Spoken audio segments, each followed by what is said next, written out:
Y bien, pues le damos gracias a Dios y gracias a los pastores en esta congregación por recibirnos, y gracias a usted que viajó. Y pues es un gusto y es un gozo, es un gusto y un gozo poder estar juntos. De verdad que es bueno, son buenos estos tiempos. ¿Y qué le parece si vamos a la palabra? Vaya conmigo al libro de Daniel.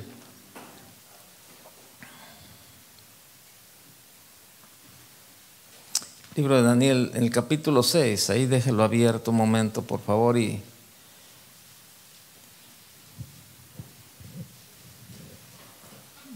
déjeme decirle que hay algo que sucede en estos tiempos, de verdad que está muy desvirtuado, la verdad, todo lo relacionado con el cristianismo, ¿no? Es algo bien tremendo, ¿no? Yo ahora el martes platicaba con el pastor Chu y el pastor Chava. Todos los martes nos reunimos y hablaba de ese día, el martes, yo leía en el periódico por la mañana que se había aprobado el ECOSIC. El ECOSIC son las siglas, ¿verdad? Abreviadas del nombre de una iniciativa o una ley, que ya ahora es una ley que se presentó a las cámaras de diputados y senadores para aprobarlas, que se tratan de las terapias de reconversión. La terapia de reconversión es acerca de que, por ejemplo, si usted habla con una persona que tiene preferencias sexuales, ¿verdad?, del mismo sexo, llámese gay o lesbianismo, usted no puede terapearlos o tratarlos para tratar de que ellos vuelvan, ¿verdad?, a su estado natural. Entonces esto es una ley ya que va a castigar a todos los que va a tener multas y todo eso. Pero lo sorprendente es, bueno, ya sabemos cómo está el mundo, eso no asusta. Lo que más me sorprendió es que cuando estaba leyendo la nota decía, el mismo reportero o columnista, era un columnista el que estaba hablando de esto, dice, para sorpresa, el partido asociado a los evangélicos votó a favor de esta iniciativa. Dice, para sorpresa, ¿no? Fíjese, para ellos era una sorpresa, para los del mundo, imagínense para nosotros, ¿no? Entonces, yo quiero hablarle esta mañana acerca de ser ejemplos de integridad. Ser ejemplos de integridad. Y quiero que vaya conmigo al texto, al número 1 del capítulo 6, que dice: pareció bien a Darío constituir sobre el reino 120 sátrapas que gobernasen en todo el reino, y sobre ellos 3 gobernadores, de los cuales Daniel era uno, a quienes estos sátrapas diesen cuenta, para que el rey no fuese perjudicado. Pero Daniel mismo era superior a estos sátrapas y gobernadores, porque había en él un espíritu superior, y el rey pensó en ponerlo sobre todo el reino. Entonces los gobernadores y sátrapas buscaban ocasión para acusar a Daniel en lo relacionado al reino, mas no podían hallar ocasión alguna o falta, porque él era fiel, y ningún vicio ni falta fue hallado en él. Entonces dijeron aquellos hombres: no hallaremos contra Daniel ocasión alguna para acusarle, si no la hallamos contra él en relación con la ley de su Dios. Entonces estos gobernadores y sátrapas se juntaron delante del rey y le dijeron así: Rey Darío, para siempre vive. Todos los gobernadores del reino, magistrados, sátrapas, príncipes y capitanes han acordado por consejo que promulgues un edicto real y lo confirmes, que cualquiera que en el espacio de 30 días demande petición de cualquier dios u hombre fuera de ti, oh rey, sea echado en el foso de los leones. Ahora, oh rey, confirma el edicto y fírmalo para que no pueda ser revocado, conforme a la ley de Media y de Persia, la cual no puede ser abrogada. Firmó pues el rey Darío el edicto y la prohibición. Cuando Daniel supo que el edicto había sido firmado, entró en su casa y abiertas las ventanas de su cámara que daban hacia Jerusalén, se arrodillaba 3 veces al día y oraba y daba gracias delante de su Dios como lo solía hacer antes. Vamos a leer hasta ahí. Muchas veces cuando se habla, fíjese, cuando se habla de la palabra consagración, se relaciona y se restringe únicamente con el servicio a Dios. Siempre que hablamos de una persona, es que está consagrado, y normalmente damos por hecho que es una persona que está bien metida, que está, está consagrado para Dios, porque lo vemos que anda todo en las actividades y anda por todos lados, ¿verdad? Pero déjeme decirle algo, la consagración es mucho más que servicio a Dios. ¿Está de acuerdo? Es mucho más que un servicio a Dios. El servicio es uno de los fines, fíjese, el servicio es uno de los fines para lo cual somos consagrados, pero no la consagración misma. ¿Me explico? Entonces, el fin no debe de ser confundido con el proceso. Cuando vemos en el servicio una vía para lograr la consagración a Dios y no el propósito para el cual hemos sido consagrados por Dios, nuestro servicio a Dios se hace estéril e inefectivo, y estamos corriendo el riesgo de terminar por convertirnos solamente en activistas religiosos.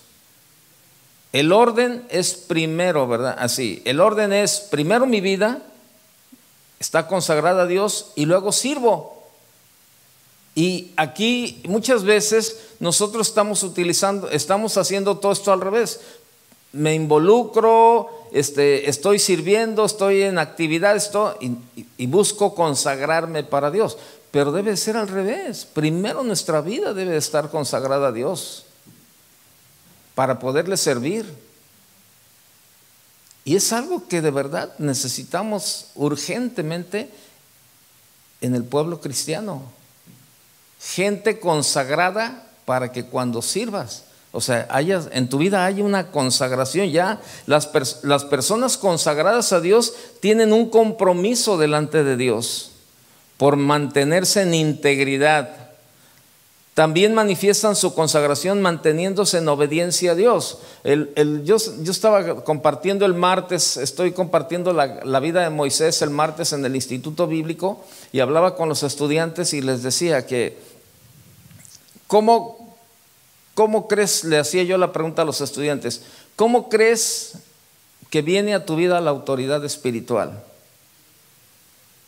Y todos decían, no, pues naciendo de nuevo, no, creyendo, no, pues por fe, no, pues por esto, no, la autoridad espiritual viene a tu vida cuando tú eres obediente a Dios.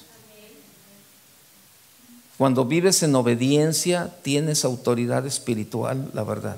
Eso es una realidad, de verdad. Entonces siempre andamos buscando tener una autoridad de una o de otra manera, pero no la buscamos en el lugar correcto, obedeciendo a Dios.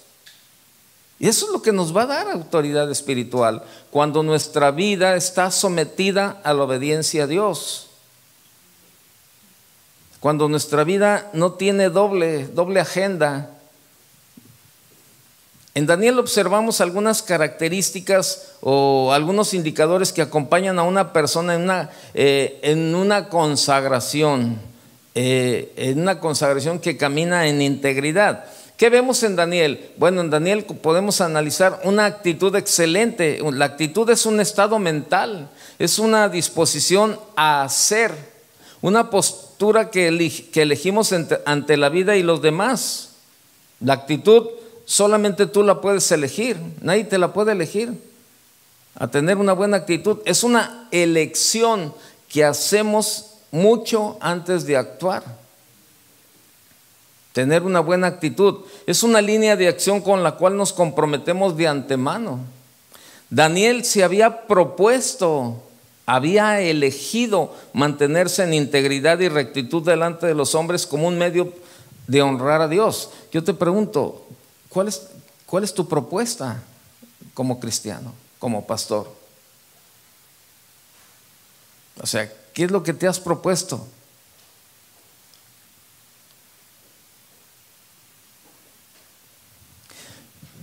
Hay cristianos, hay personas y aún cristianos que fingen y aparentan tener una buena actitud, pero solo es una máscara, una fachada externa para dar una buena impresión. Y sabe, estamos los cristianos, estamos como en un aparador. Y por eso yo en un principio le decía, se ha desvirtuado mucho el cristianismo. ¿Por qué? Porque no vivimos lo que predicamos. El pastor Fleming comenzaba a hablar, ¿verdad?, de que cuántos tomamos ahora el rol de alumnos de aprender, ¿no? Porque pues en Bakersfield el año pasado, creo que sí fue el año pasado, donde yo hablaba y decía que nosotros los pastores predicamos unos tremendos sermones acerca del perdón, pero somos los que no perdonamos.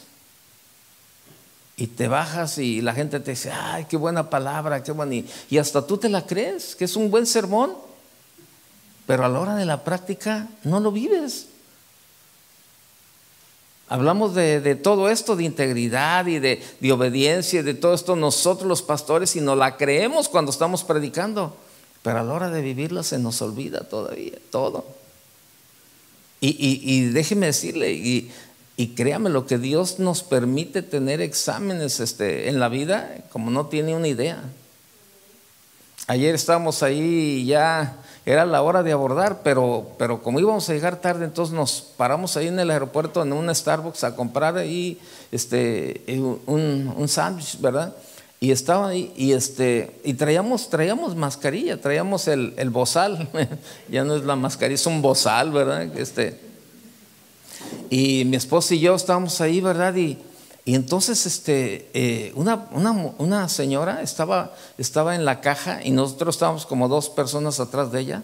Y yo le dije a mi esposa, mi esposa me dijo, y de este. Y yo le estaba diciendo a la señorita, y entonces nada más por el puro tono de la voz volteó la señora así, y me dijo, ay, lo reconocí por la voz. Y yo dije, híjole, pues ya sabemos, ¿verdad?, de dónde, ¿no? Y sí, dice, a lo mejor ustedes no nos conocen, pero nosotros los conocimos en Oregon, fíjese, en Oregon. Dice, hubo un evento de matrimonios allá en la iglesia de Casa de Oración en Oregon. Nosotros no vamos ahí, pero vivimos en Seattle, pero supimos del evento y fuimos, dice, y estuvimos ahí con ustedes y lo seguimos por internet y toda la cosa. Dice, pero nada más por la pura voz. Tú dices, ¿por la pura voz? Fíjate, si la voz impacta, ¿qué será tu vida? Si por la voz te reconocen, ahora ¿qué será con tus hechos? Una actitud excelente tenía Daniel. Ahora, todo depende de la actitud, repito, es un estado mental, es una disposición a hacer, una postura que elegimos ante la vida y los demás. Y pues ya estuvimos platicando ahí con la persona, ¿verdad? Ay, mira, ¿dónde nos los venimos a encontrar? Y yo por acá, pues híjole, ¿dónde nos venimos a encontrar? Son de Seattle, los conocimos en Oregon y nos los encontramos en el aeropuerto de Guadalajara.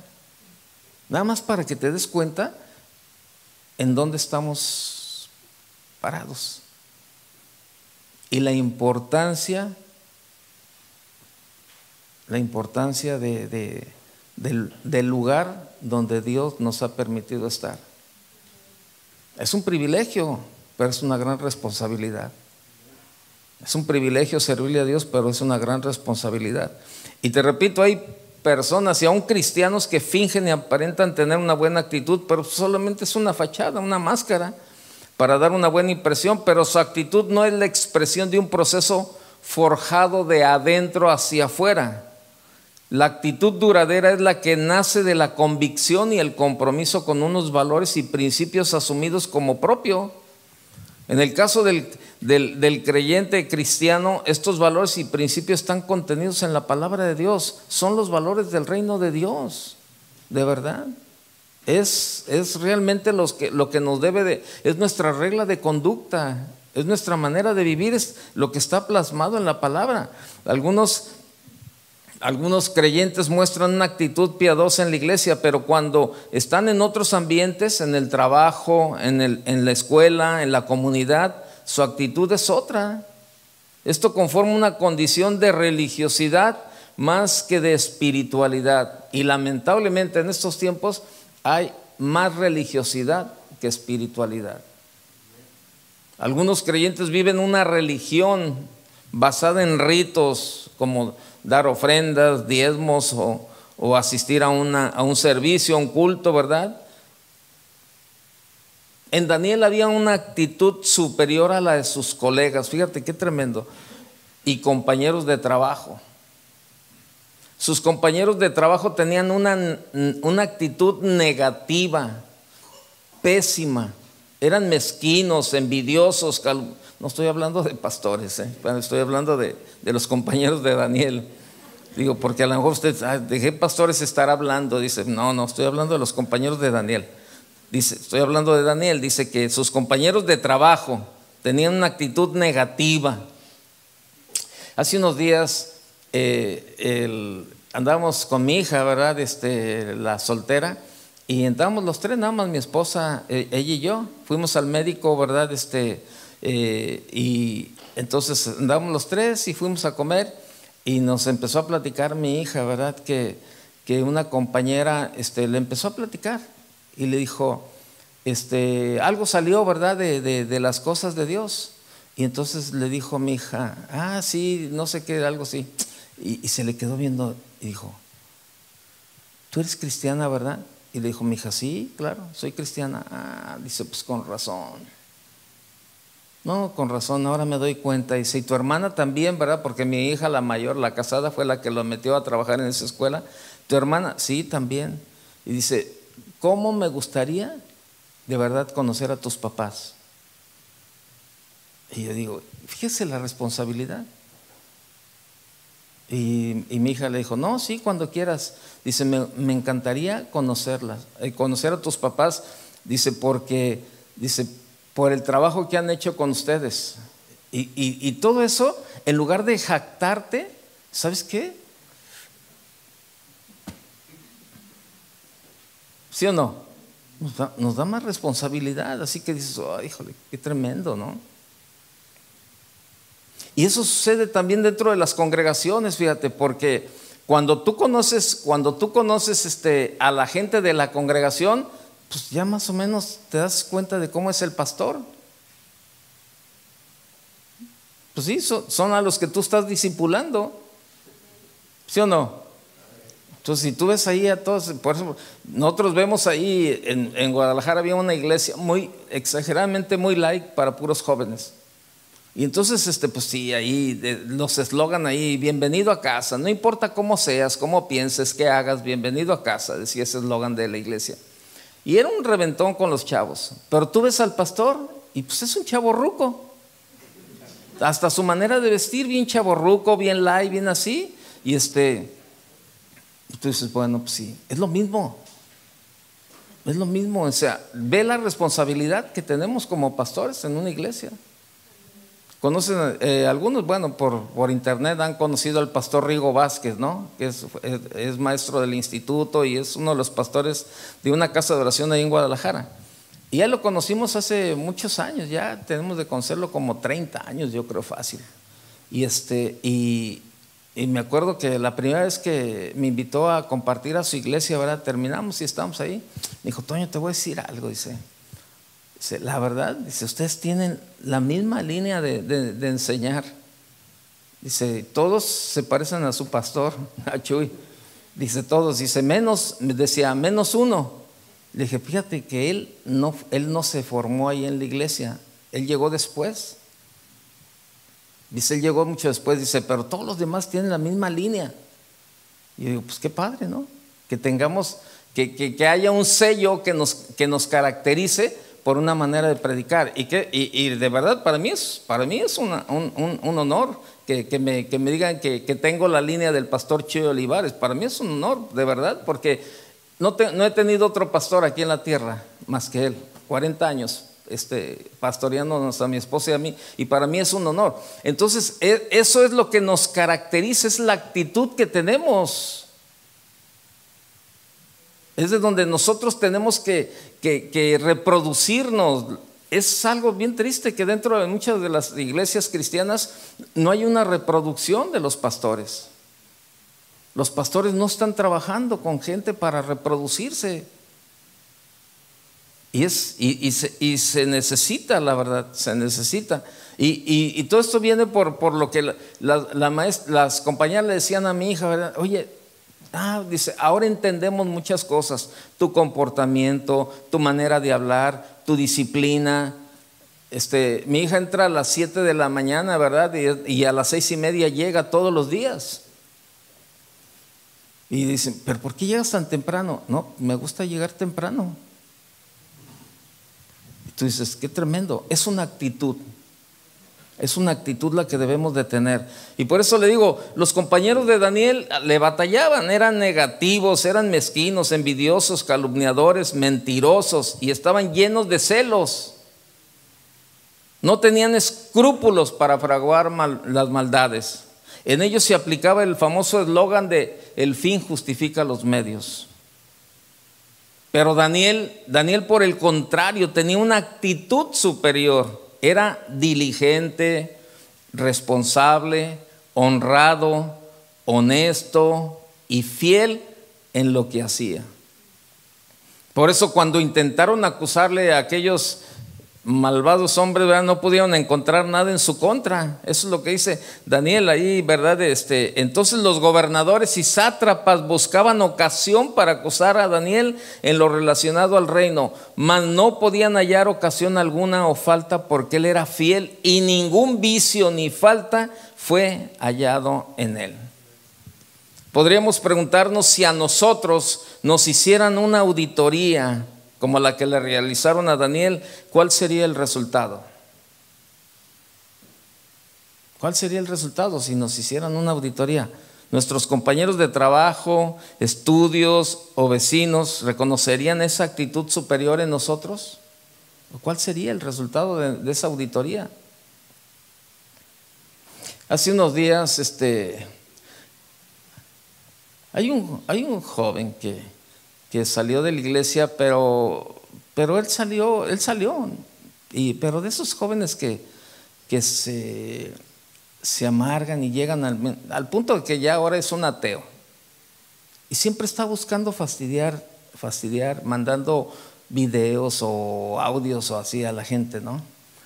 Y entonces y ha sacado algunos videos, ¿verdad? Entonces, si yo le digo delante de Dios, créamelo, que nunca traté con él, nunca. Entonces yo llego de viaje, creo que veníamos mi esposa y yo, veníamos llegando de la Florida, y le hablamos a nuestros hijos y nos vimos en un lugar para cenar, y estábamos ahí cenando hasta con el yerno y toda la cosa, ¿verdad? Y estábamos ahí, yo estaba bromeando con ellos y bien contento. Entonces me dice mi hijo, ahorita se te va a quitar lo contento. Me dice mi hijo, y caray, yo dije, ¿qué? Le digo, ¿qué pasó? Me dijo, ahorita se te va a quitar lo contento. Yo dije, ¿me va a regañar o qué, verdad? Y le digo, ¿sí? ¿Por qué? Dice, ¿qué crees, papá? Dice, por ahí anda circulando un rollo, un video, dice, donde un cuate, dice, pues el que todos conocemos, dice, que habla de ti esto y esto y esto, que predicas de la familia y que les prometes, y que tú le dices a las muchachas, yo por cualquiera de ustedes dejo a mi familia. Le dije, ¿en serio? Sí. Me dijo, escúchalo. Le dije, no me interesa escucharlo. Dice, no. Le dije, ¿ya lo escuchaste tú? Me dijo, sí, ya lo escuchamos todos. Le dije, mira qué buena onda. Y sabe que siempre por los hijos te enteras de todo. Es más, yo me entero de las noticias por mis hijos ahí. Papá, fíjate que esto. Y me dijo, papá, escúchalo. Me dijo, no. Le dije, no me interesa escucharlo. Le dije, porque son puras mentiras. Le dije, ¿ya lo escucharon ustedes? Sí, ya lo escuchamos. Ok. Lo que me importa es lo que ustedes piensan, porque ustedes son mis auditores. Con ustedes vivo con tu mamá, y vivo con ustedes. Ustedes son mis auditores. Ustedes díganme, ¿es verdad o es mentira lo que él dice? No, pues es una mentira. Para mí es suficiente. Y sabe, cuando la gente no tiene nada de qué acusarte, siempre va a tratar de buscar de alguna o de otra manera el tratar de hacerte daño. A mí, pues a mí ni a calor me llegó, ¿no? O sea, en el momento mi hijo así me lo dijo así, ¿verdad? Y yo dije, pues ¿qué pasó? Pero ya después, me dijo, escúchalo, papá, me decía mi hijo. No, le digo, es que no tengo por qué escucharlo. Porque yo sé lo que estoy viviendo, lo que estoy haciendo, y Dios sabe perfectamente cuál es. Tu mamá y ustedes me conocen, y eso es lo más importante para mí, lo que ustedes piensen de mí. Cuando sea una verdad, preocúpate. Cuando sea una mentira, ponte a reír. Ponte a reír. Y sabe, lamentablemente, de verdad, esto se da de verdad ahora dentro de los cristianos. O sea, como no tienen nada que decirte de tu vida, entonces buscan de alguna manera tratar de hacerte daño con mentiras. El problema, ¿sabe cuál es? Que luego la gente lo cree. Y muchos son afectados y son dañados, ¿verdad? Todos tuvieran la sabiduría como para decir, como mis hijos se podían haber quedado callados y decir, no, sabes que no, qué bueno que me dijeron, con esa confianza. Pero así es. Entonces eso es lo que sucede, ¿no? O sea, y yo te pregunto, si te hicieron una auditoría como la que le realizaron a Daniel, ¿cuál sería el resultado de tu vida? ¿Cuál sería el resultado en tu vida? Generar este tipo de actitud es un proceso, no viene de manera automática.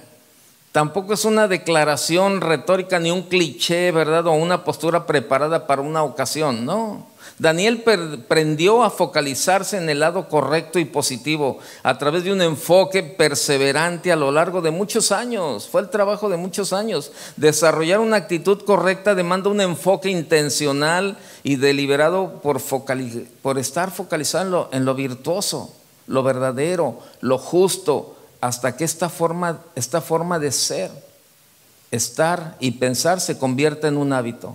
De ti depende. Es un estilo de vida, tal como lo expresa el apóstol Pablo, ¿verdad? Ahí en Filipenses 4:8. Dice, por lo demás, hermanos, todo lo que es verdadero, todo lo honesto, todo lo justo, todo lo puro, todo lo amable, todo lo que es de buen nombre, si hay virtud alguna, si algo digno de alabanza, en esto pensar. Tener una actitud correcta demanda estar permanentemente en guardia contra los factores negativos, contra las tentaciones, contra las circunstancias engañosas y circunstancias seductoras del mundo, contra la cultura del mundo que es opuesta a Dios, que no se sujeta a principios y valores del reino, y donde el engaño, el facilismo, la mentira, la deshonestidad son comunes en este tiempo. Otra de las características de Daniel, vemos la fidelidad en lo que hacemos, sea el servicio, sea el trabajo, sean los estudios, debe de haber fidelidad. La fidelidad está relacionada con responsabilidad, con diligencia, con constancia, compromiso con unos valores y principios. Y hay cristianos que dividen su vida entre la actividad religiosa y la actividad secular, pero tenemos una sola vida y esa necesita expresarse con la misma fidelidad. A veces separamos nuestra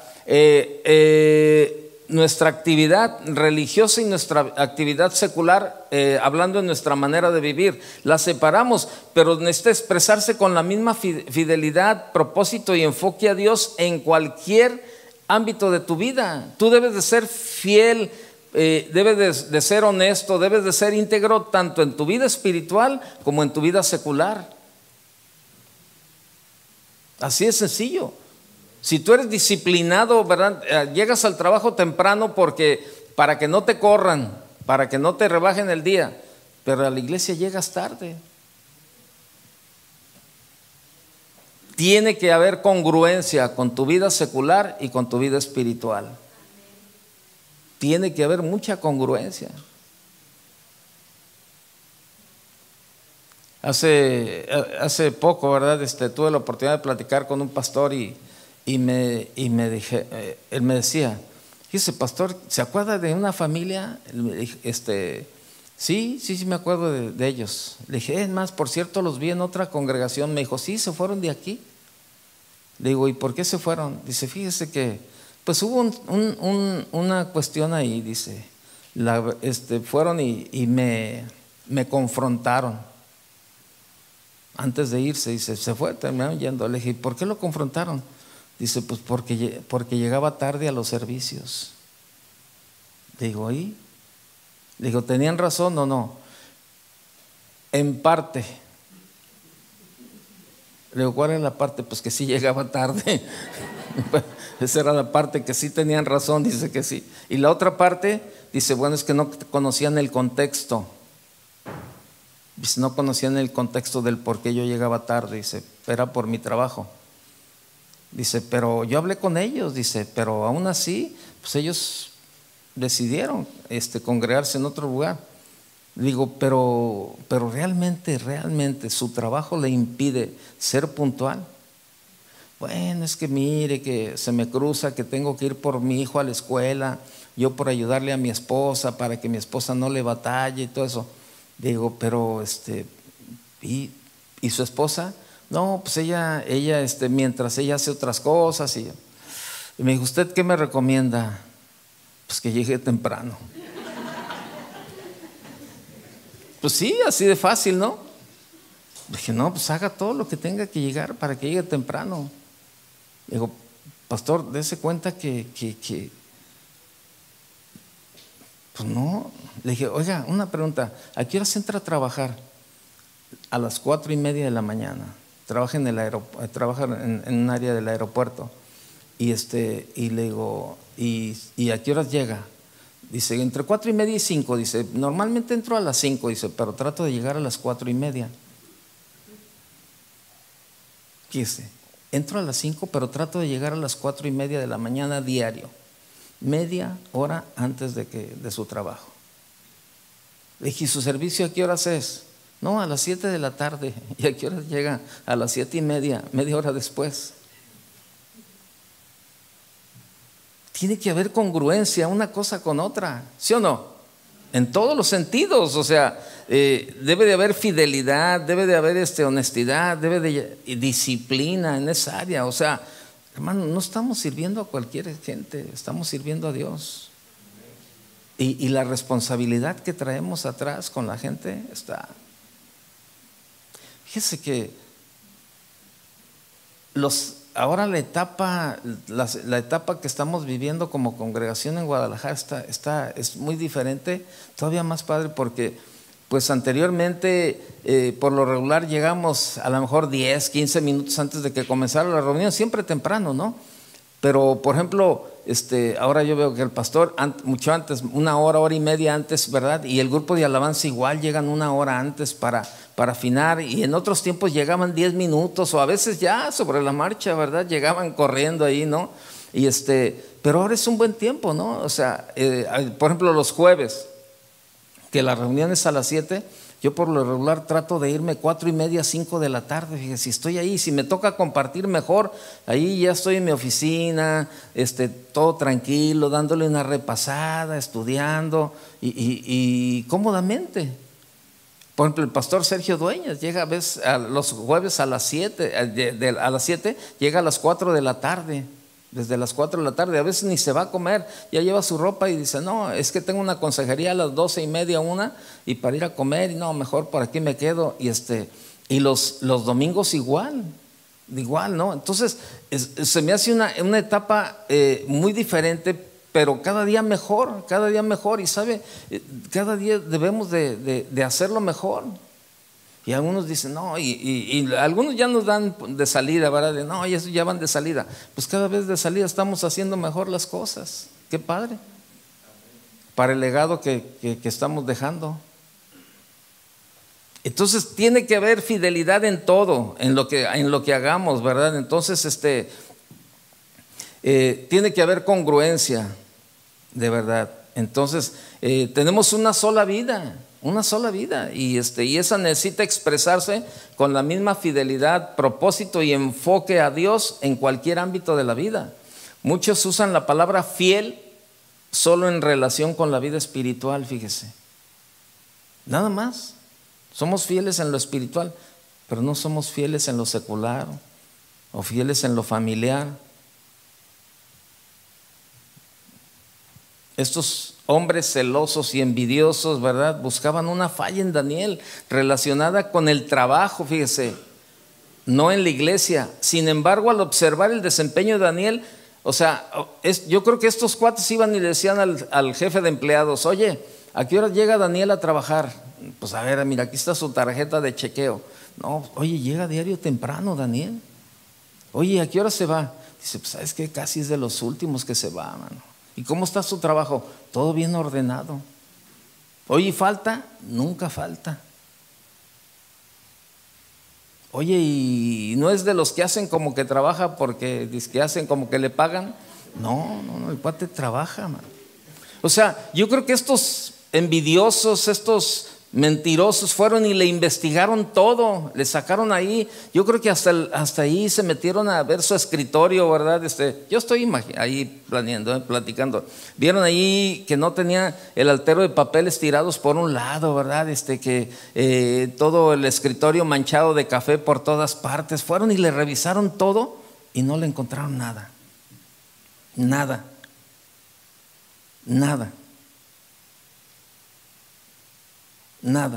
En su trabajo secular no le encontraron nada relacionado con el trabajo, no en la iglesia, fíjese. Sin embargo, al observar el desempeño de Daniel, estos hombres no encontraron incompetencia, ni negligencia, ni deshonestidad, ni falta alguna. Ser fiel no significa asistir todos los domingos a la iglesia. Ser fiel no significa dar los diezmos y cantar los coros y los cantitos en la iglesia. Ese es el libro de Proverbios, en el capítulo 20, verso 6 nos dice: muchos hombres proclaman su propia lealtad, pero un hombre digno de confianza, ¿quién lo hallará? En la Nueva Versión.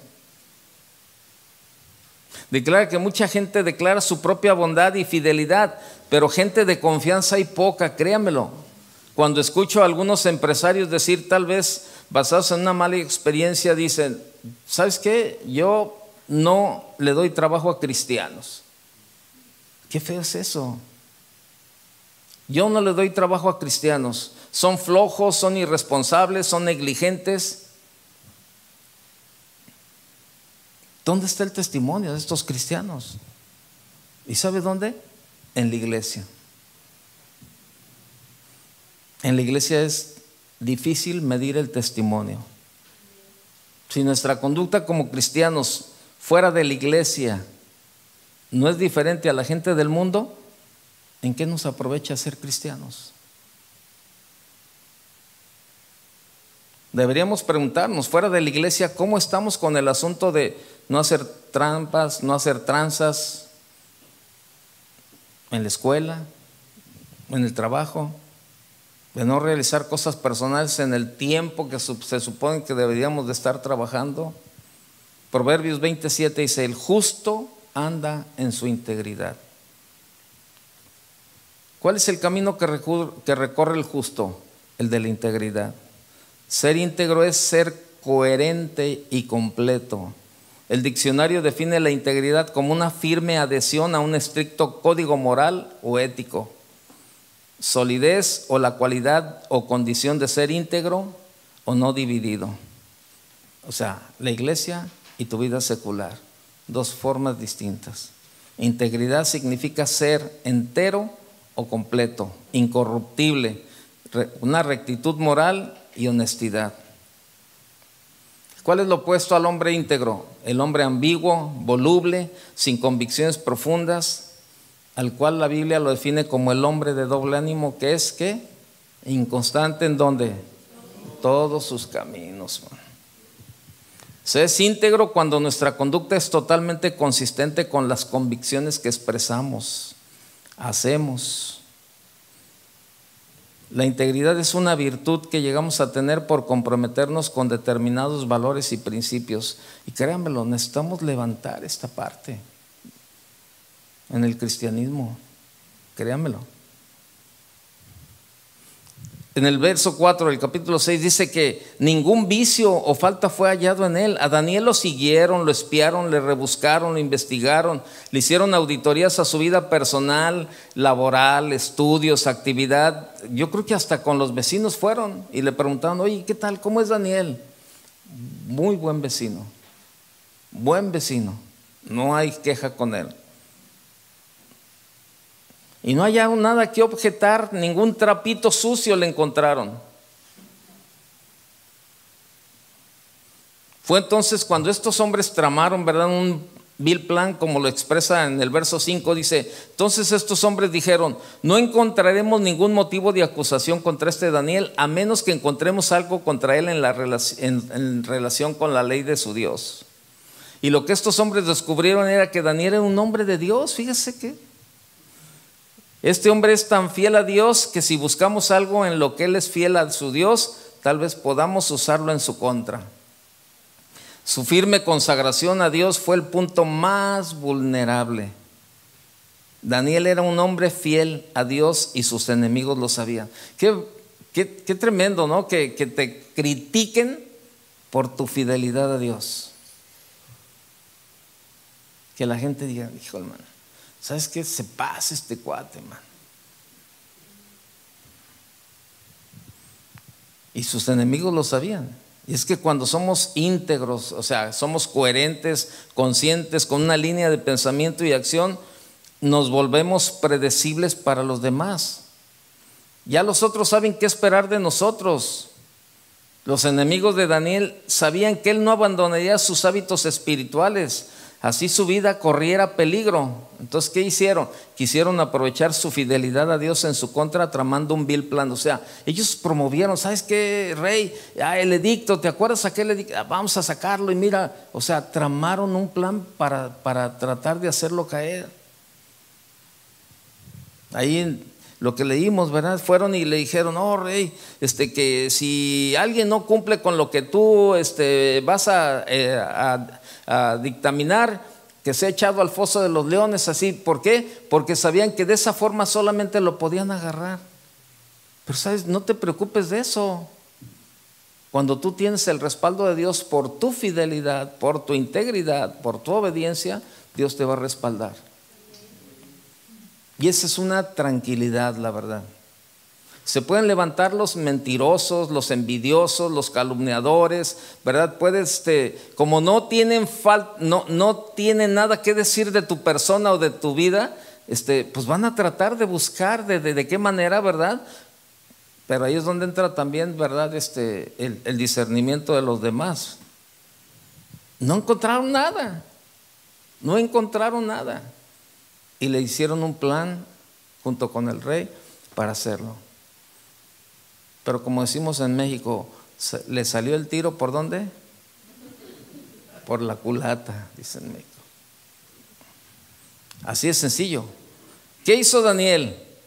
Pues cuando Daniel supo que había sido firmado el documento, entró en su casa. En su aposento superior tenía ventanas abiertas con la dirección a Jerusalén, y como lo solía hacer antes, no cambió su modelo de vida, no cambió su estilo de vida. Dice la palabra, dice, como lo solía hacer antes. O sea, él no cambió su manera de vivir. Continuó arrodillándose 3 veces al día, orando y dando gracias delante de su Dios. ¿No te parece esta una respuesta increíble cuando se tiene un precio puesto sobre su cabeza? No, ¿sabes qué? No, si lo hago, el rey, no, espérame, no cambió su manera de vivir. Daniel no cambió sus hábitos espirituales porque había una ley con pena de muerte, porque Daniel era coherente. Pregunta, ¿qué haríamos nosotros en lugar de Daniel? Si te dijeran, ¿sabes qué? Si oras, te cortamos la cabeza, ¿no? En estos tiempos en que está tan maltratado el testimonio cristiano, nos hace falta convertirnos en personas en integridad. El mejor indicador de una persona consagrada es la integridad. Y la integridad no se pregona, se vive, y es lo que nos hace una persona confiable. ¿Qué hace que las empresas quieran contratarnos o los vecinos elegirnos para un cargo en la asociación de vecinos o que la gente quiera, ¿verdad? La integridad. La integridad, cuando es real, deriva en confiabilidad. Nos hacemos confiables para la gente, de verdad, créanmelo. Una vida de integridad genera indefectiblemente confianza en las otras personas. Si tú eres íntegro, la gente lo va a percibir. La gente va a percibir que tú eres confiable por tu manera de vivir. Qué tristeza, ¿no? Cuando la gente no nos tiene confianza. La conducta coherente con las palabras, la disponibilidad a cumplir con los compromisos contraídos, la responsabilidad de las tareas atinantes a los roles que nos competen a cada uno. Eso demuestra en una forma elocuente la integridad de las personas. Esa es la verdadera espiritualidad. La confianza tiene que ver también con la capacidad de mantener y cumplir los compromisos hechos, de hacer honor a los acuerdos suscritos con la gente y de ser consecuentes y coherentes con unos valores y principios que declaramos tener. La persona íntegra debe de ser ejemplo, no solo de la claridad, sino de la constancia, de la confiabilidad. Ahora yo les pregunto, ¿ustedes creen que todo esto deberíamos de tenerlos como pastores, sí o no? ¿Sí o no? Bueno, no se consigue la confianza de las personas mediante exhortaciones, ¿verdad? Ahí que estés exhortando, ¿no?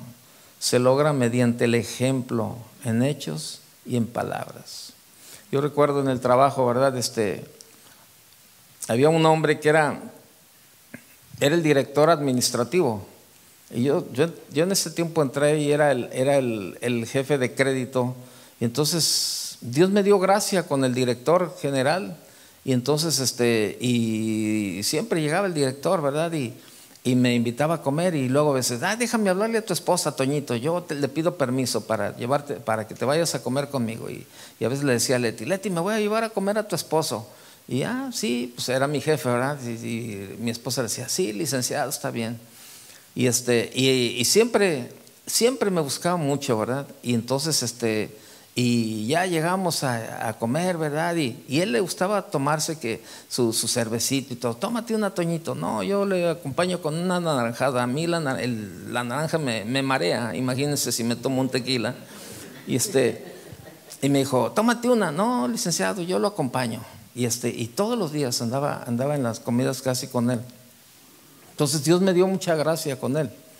Y entonces había el director administrativo, era un cuate que no era nada íntegro, era bien deshonesto, man. O sea, nos vendía los favores a todos los empleados ahí, bien feo. O sea, y este licenciado se dio cuenta y dijo, ¿sabes qué? Yo no lo quiero aquí. Me dijo a mí, dijo, ¿cómo ves? Yo no lo quiero aquí. Le dije, no, pues usted decida, usted es el jefe. Me dijo, ¿qué? ¿Te avientas el boleto y te quedas en su lugar? Y le dije, pues no, pero ¿por qué no habla con él? Me dijo, no, es que ya he hablado muchas veces con él y no quiere cambiar su estilo de vida. Dice, ya, todos se han venido a quejar de él.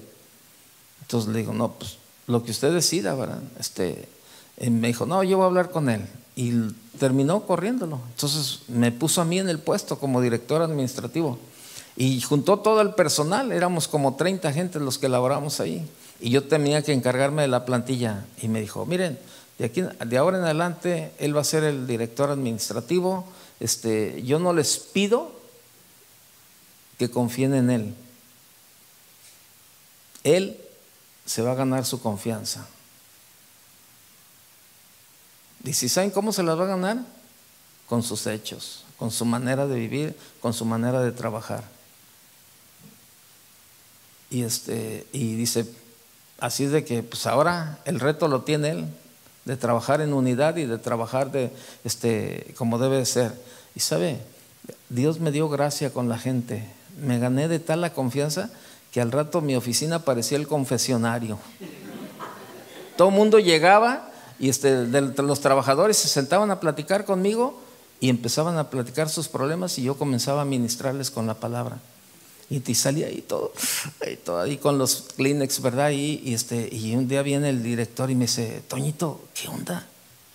No seas tan duro con la gente, todos salen llorando. Le dije: no, pero ¿qué me dice eso? No, dice, pues es que todos se van llorando. Y cuando le platico, le digo: no, licenciado, es que al contrario, ellos vienen y me platican sus problemas y pues yo comienzo con la Biblia ahí a darles el consejo y todo eso, le digo. Y los confronto, sí, pero de una manera sabia, le digo, ¿para qué? Me dijo: oye, qué buena onda.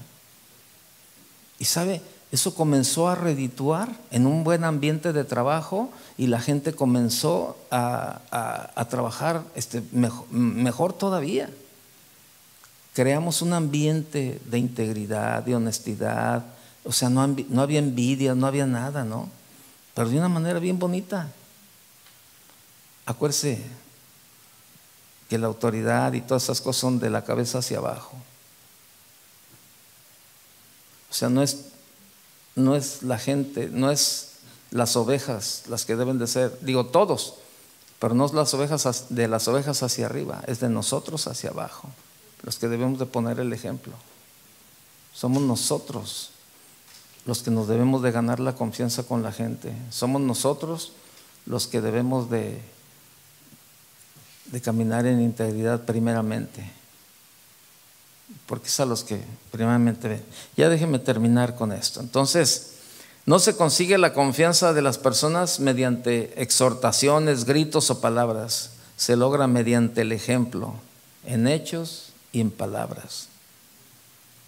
Cuando somos consecuentes, congruentes en nuestro comportamiento, con nuestras creencias, con nuestros valores, mostramos una conducta de verdad, firmada por la integridad, y ganamos credibilidad ante las personas. Actuar con integridad requiere una autenticidad de carácter, sinceridad en nuestras acciones y opiniones y compromisos. Y sabe, es lo que Dios quiere para nosotros. Es lo que Dios quiere y es lo que Dios nos va a pedir cuentas. Y más por toda la gente que viene detrás de nosotros, que muchos se pueden ir por nuestro mal testimonio. Como ese pastor me decía, y me decía, este pastor que llegaba tarde, le digo, pastor, pero su esposa puede recoger a su hijo. Sí, ella lo puede recoger. Pues pídale que le ayude. Usted llegue temprano. Es que realmente al que van a medir es a usted, no a su esposa, ahí en la iglesia. Y bueno, entendió el consejo el pastor y ya ahora llega temprano, ¿verdad? Pero fíjese, llega media hora antes de la entrada del trabajo secular y media hora después de la iglesia. Todo tiene que ir junto con pegado, dicen por allá. Cierre sus ojos, vamos a orar. Vamos a pedirle al Señor que nos ayude. Señor, te damos gracias, Señor, por ese privilegio tan hermoso, Señor, de poder, Señor, ser parte de tu ejército de servidores, Señor. Señor, gracias, Señor, por la oportunidad, Dios, que nos das a cada uno, Señor, de ser ejemplo para los demás. Señor, sabemos que no podemos convertirnos en activistas religiosos, Señor. Es necesario tener congruencia con nuestra manera de hablar, nuestra manera de vivir, Señor. Principalmente nosotros como pastores y líderes, Señor. Donde la gente, Señor, está siempre, Señor, al pendiente de nuestra manera de vivir, Señor. Que podamos, Señor, ser ejemplo de la grey. Que podamos, Señor, con toda confianza ponernos como ejemplo delante de ellos, Señor. Que podamos decirle, imítenme a mí como yo imito a Cristo. Que la gente, Señor, pueda tener esa confianza, Señor. Que ellos puedan ver, Señor, en nuestra manera de vivir, que a la hora, Señor, de una auditoría, Señor, en nuestra área, en nuestra vida personal, nuestra vida familiar, nuestra vida secular, Señor, que no haya diferencia, Señor, entre lo espiritual, lo familiar, lo secular, lo laboral, lo vecinal, Señor, que en todas las áreas, Señor, nuestra manera de vivir sea congruente, Señor. No solamente en aquella área, Señor, donde nos interesa, sino en todas las áreas, Señor. Principalmente, Señor, cuando tenemos un servicio de tanta importancia, Señor, de ser pastores y líderes. Ayúdanos, Señor. Ayúdanos. Si hay algo que corregir, Señor, aquí estamos dispuestos delante de ti, Señor. Padre, te damos gracias, Señor, por la vida de cada pastor, de su esposa, su familia, Señor, y de cada líder también, Señor, que estamos aquí. Gracias, Señor, porque, Señor, hemos hecho este tiempo, Dios, para venir y escuchar de ti, Señor, y ahora que hemos escuchado, Señor, también danos la sabiduría para poner por obra todo, Señor. Que no solamente seamos oidores, sino también hacedores de tu palabra cada día. Señor, yo te doy muchas gracias, Señor, por la vida de cada uno de los pastores y de sus familias, por cada líder y sus familias, Señor, por todos aquellos, Señor, que están en este lugar y que tienen un llamado, Señor, de servicio a ti, Señor. Que tú sigas hablando a sus vidas, Señor, y que en ellos no haya otra cosa, no haya otro deseo más grande que agradarte a ti, Señor, en su vida espiritual y en todo lo demás. Te lo pedimos, Padre, en el nombre de Jesús. Amén. Gracias. Que Dios le bendiga.